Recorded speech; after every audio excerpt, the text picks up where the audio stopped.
Hello everyone! So in this video, gagawa naman tayo ng pork barbecue. So paano mag-marinate ng pork barbecue? So of course, meron tayong pork dito. Ayan, so nilagyan natin ng sugar.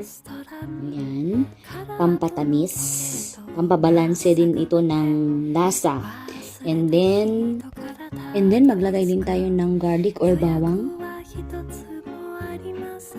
Tapos lagyan din natin ng ketchup. Ayan, sabi ko, pakita mo yung ketchup. Ayan. Ayan. Pakita mo. Ayan, so ketchup. And then, pasensya na sa malukong namin. Antik kasi yan, antik. Yung pa ilalagay.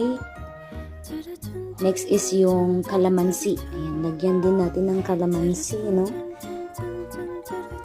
And then, yung barbecue sauce and oyster sauce na din yan. So, pinaghalo dyan. Ayan. So, ganyan ang mag-marinate ng pork barbecue.